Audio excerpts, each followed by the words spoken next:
Bienvenue sur mon podcast Ma vie de sorcière qui rend accessible l'énergétique, la spiritualité, le développement personnel et la sorcellerie. Je suis Christelle Célis, sorcière multicasquette et je t'accompagne à la rencontre de tes émotions, de ton inconscient, de ton corps physique, énergétique et aussi à travers ton système de pensée.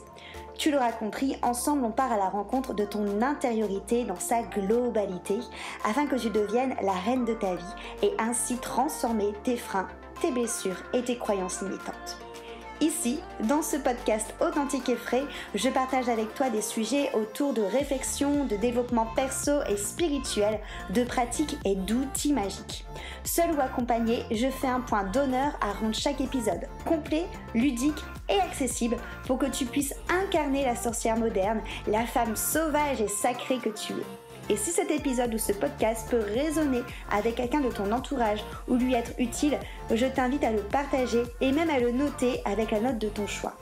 J'adore échanger avec les sorcières qui écoutent le podcast, donc si tu as envie d'être accompagnée de manière personnalisée avec des outils qui te correspondent à toi, à ton vécu et à ton axe de travail et que tu es prête à vraiment t'investir, je t'invite à réserver un appel découverte avec moi. En attendant de pouvoir échanger ensemble, on passe à notre sujet magique du jour.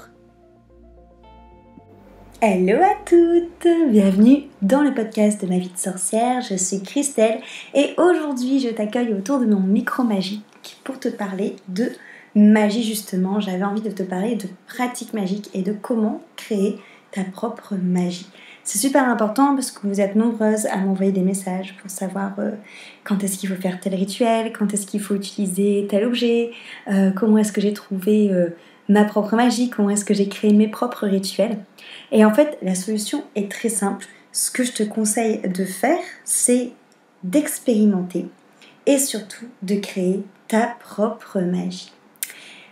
Je développe et je m'explique. Moi personnellement ça a été très naturel de créer tout ça. Encore une fois je viens d'une famille où on n'est pas spécialement religieux.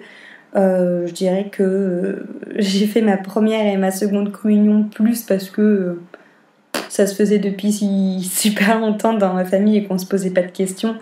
C'était plus pour ça que par vraiment grande conviction. Mes parents ne sont pas du tout pratiquants, je ne suis pas du tout pratiquante. Ils y connaissaient rien en sorcellerie, en énergétique et tout ça. Et moi c'est pareil. Encore une fois, comme j'ai pu déjà le dire dans plusieurs épisodes, moi le seul rapport que j'avais avec la magie, c'était de regarder Charme et de regarder Sabrina, ma petite sorcière, et de kiffer ça. Mais concrètement, je savais pas que ça pouvait vraiment exister dans la vraie vie. J'avais entendu en effet qu'ils pouvaient avoir des marabouts, des coupeurs de feu, des choses comme ça, mais ça me paraissait très très très abstrait.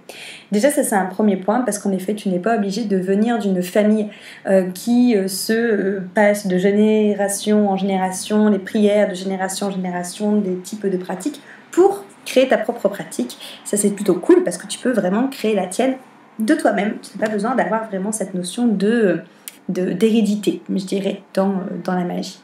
Ça, c'est le premier truc. Ensuite, comment créer sa propre magie? Moi, ce que je te conseille de faire dans un premier temps, c'est de tester plein de choses. Alors moi, j'ai plutôt testé plein de choses en termes de thérapie holistique, parce que c'était vraiment ça à l'époque qui me bottait le plus, parce que, encore une fois, moi, à l'époque, je voulais travailler sur moi pour être une meilleure personne. Donc j'ai testé plein de choses, hein. J'ai testé la sophro, l'hypnose, les soins énergétiques, la lithothérapie, le yoga, les cantiques olfactifs, les fleurs de Bach, la voyance. Enfin, j'ai vraiment fait le reiki, l'access bar. J'ai vraiment tout testé. Dès qu'il y avait un nouveau praticien qui se présentait à moi et que je connaissais pas l'outil, je me disais vas-y feu, je teste. Mais vraiment dans le but de toujours aller chercher des nouvelles choses, à venir gratter, à venir comprendre, à venir faire évoluer en moi. Et en fait ça m'a vachement aidée parce que ça m'a permis de trouver dans un premier temps les pratiques, les outils qui me parlaient le plus, qui me faisaient le plus vibrer et qui étaient plus en adéquation avec moi. Et j'ai commencé à me former, et forcément quand on se forme à des pratiques, à des outils, logiquement, si ton formateur est bien, on va aussi te parler de la philosophie qu'il y a autour ou de la spiritualité qu'il y a autour, suivant ce que tu choisis comme outil. Et donc du coup, là, j'ai commencé à me familiariser avec des manières de penser, avec des manières de voir la vie qui étaient différentes de ce que j'avais pu rencontrer jusqu'à présent. J'ai rencontré des personnes qui se formaient aussi en même temps que moi, avec qui j'ai pu avoir des conversations, je dirais, plus poussées dans ces domaines-là, qui ont pu me faire me poser beaucoup plus de questions, en règle générale, sur ce que j'avais vécu, sur ce que j'avais envie de vivre, sur qui j'étais, sur mes convictions, enfin sur toutes ces choses-là.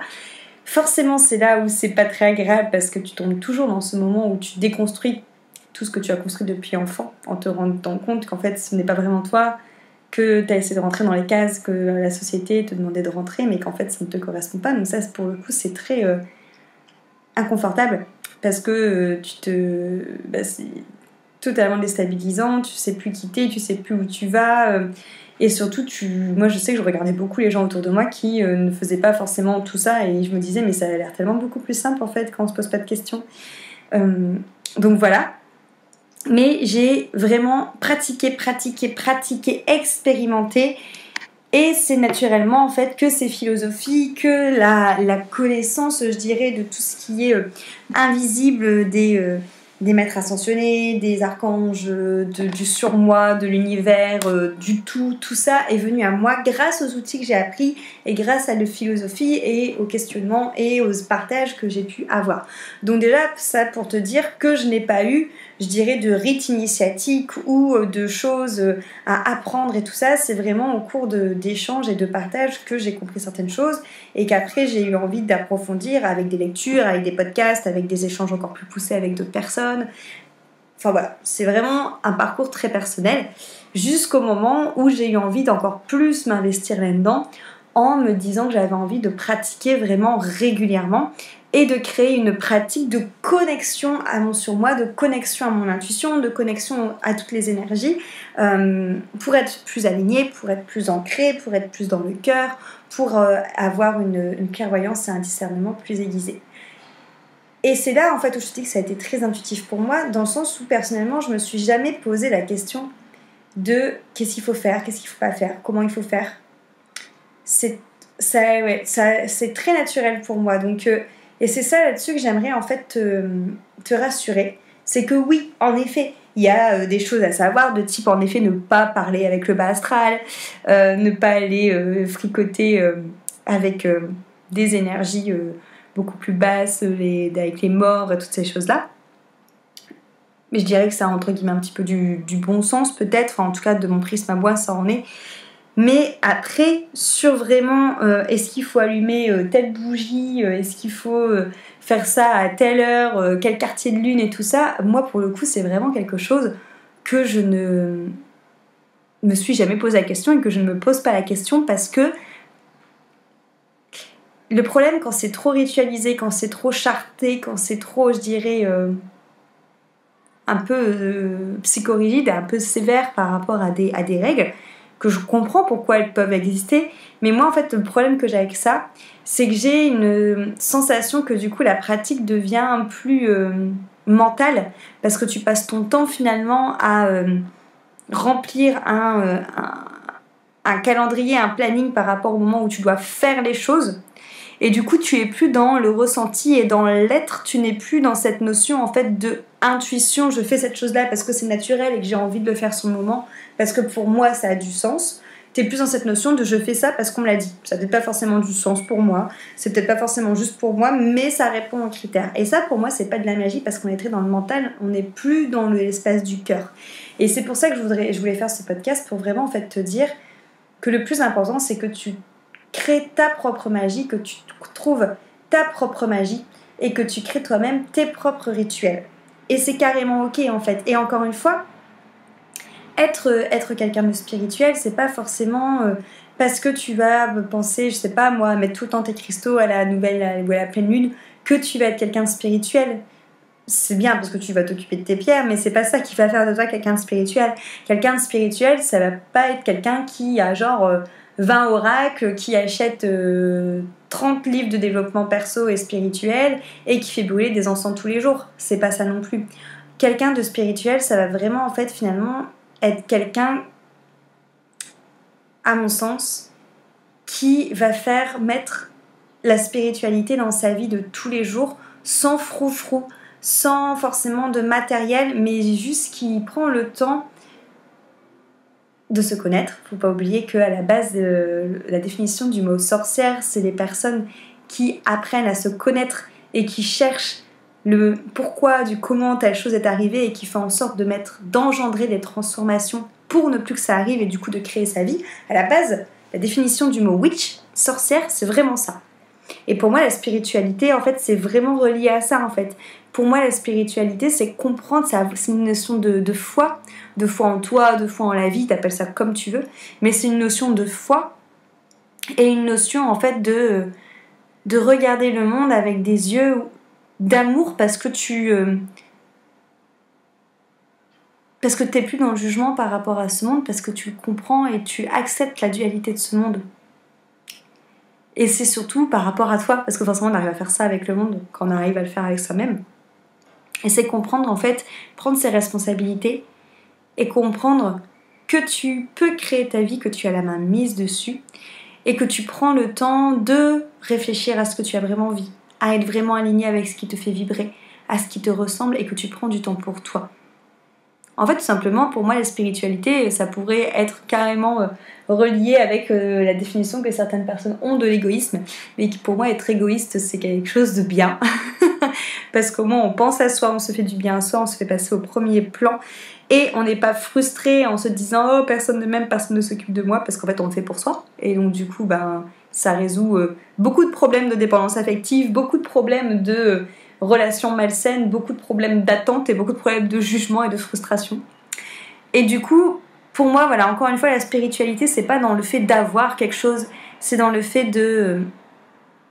d'incarner, dans le fait d'être et dans le fait de prendre ce temps, dans le fait de ressentir, tout simplement. Et tout ça pour te dire en fait que t'as pas à te poser 106 millions de questions sur comment il faut faire telle chose, telle chose, telle chose, telle chose. Peu importe en fait, tu vois. Si t'as envie de tirer une carte de tarot avant de faire telle chose, fais-le. On s'en fout de savoir pourquoi tu le fais en fait. Si t'as envie, je sais pas moi, de mettre telle bougie et tel encens avant de faire autre chose, même si c'est juste pour travailler sur ton ordinateur, tu vois, fais-le en fait. Si t'as envie de ne pas pratiquer tous les jours et de pratiquer par exemple tous les week-ends ou une fois tous les mois parce que c'est plus aligné avec toi, avec ton... c'est ok en fait aussi. Moi ce que je trouve cool dans le fait d'instaurer un moment de pratique, c'est que ça oblige entre guillemets, alors je dis pas que ça c'est obligé, c'est pas le bon mot, mais ça ouvre un espace en tout cas où pendant cet espace là tu vas penser qu'à toi et où le temps va un peu s'arrêter. Et ça te permet de sortir de cette notion de faire, courir après le temps et d'être toujours quelque part aussi... porté vers l'extérieur. Ça nous oblige quelque part à avoir une capsule de temps dans la journée où tu vas être porté vers l'intérieur. Et c'est important parce qu'à mon sens, sinon on se fait vite happer par le train-train quotidien et on ne pense pas forcément à prendre soin de soi, tu vois, et à avoir des moments de pause.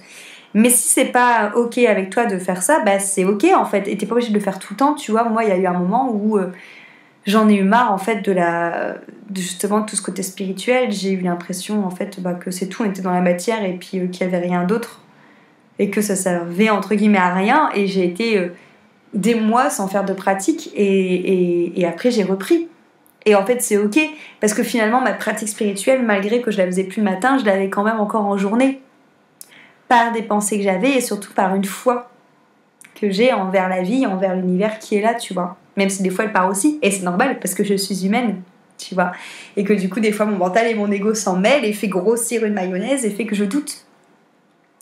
Tout ça pour te dire en fait de te lâcher la grappe, de te lâcher la grappe et de tout simplement créer une spiritualité qui te ressemble. Et de pas forcément avoir une labradorite parce qu'il faut avoir une labradorite ou une améthyste parce qu'il faut avoir une améthyste ou peu importe, tu vois. Essaye de créer ta propre magie, de tester plein de choses, plein d'outils, parce que c'est les outils que tu testeront qui vont te rapprocher des philosophies qui te ressemblent, qui vont aussi te permettre de voir comment plusieurs personnes vivent sa magie différemment. N'hésite pas aussi à parler avec d'autres personnes qui sont comme toi, à échanger, c'est hyper important l'échange.